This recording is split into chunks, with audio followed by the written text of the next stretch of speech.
Blog নিয়ে আপনারা পাশে থাকবেন। আমি ঘোষপাড়ার বাজারটা আপনাদের সামনে শেয়ার করব। বাজারটা কেমন আপনারা অবশ্যই জানাবেন, লাইক কমেন্ট শেয়ার করবেন। চলুন তাহলে দেখায় বাজারটা। ভাইয়ের এখানে চলে এসেছি, ভাইয়ের এখানে বড় বড় চিংড়ি মাছ আছে, খুব ভালো ভালো মাছ আছে, আপনারা দেখবেন ভালোটা ভিডিও।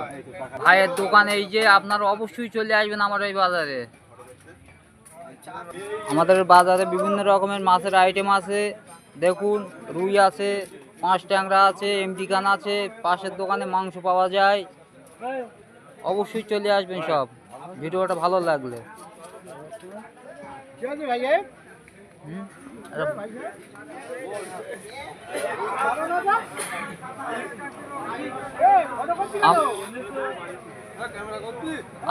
মুদিখানার মালটা সবই পাওয়া যায় এখানে ঘোষপাড়ার বাজারে, সিরাজপুর।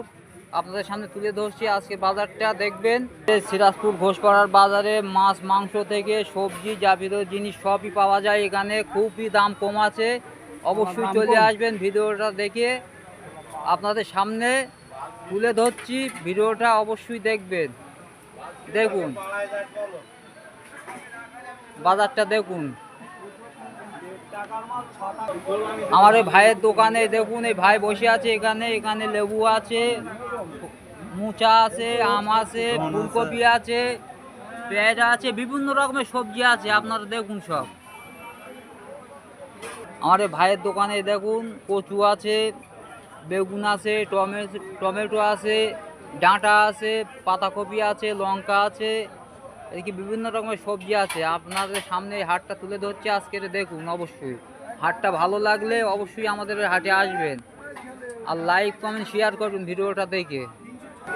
আমাদের গ্রামের বাজারটা খুবই ছোট বাজার ভিতরে, তবু বিভিন্ন রকমের মাল পাওয়া যায়। আপনারা ভিডিওটা দেখে অবশ্যই আসবেন এই হাটে। দেখুন এই ভিডিওটা আপনাদের সামনে শেয়ার করছি, অবশ্যই আসবেন। বিভিন্ন রকমের যাবতীয় মাল সবই পাওয়া যায় এখানে। আমার কাকার এখানে ওই দেখো বিভিন্ন রকমের সবজি আছে, দেখুন। আর হাটটা পুরো তুলে ধরছি, আপনারা দেখবেন অবশ্যই। হাটটা ভালো লাগলে অবশ্যই লাইক কমেন্ট শেয়ার করবেন। দেখুন এধারে গাছগাছালি সব পাওয়া যায়, চারা চারা গাছ সব এখানে। বিভিন্ন রকমের আইটেমের মাল আছে এখানে, কোনো অসুবিধে নেই। আসলে আপনারা কেউ ফেরত যাবেন না, সবই আছে আমাদের বাজারে। ছোট্ট বাজার একটা গ্রামের ভিতরে, বিভিন্ন রকমের ফলও পাওয়া যায়, কোনো অসুবিধে নেই।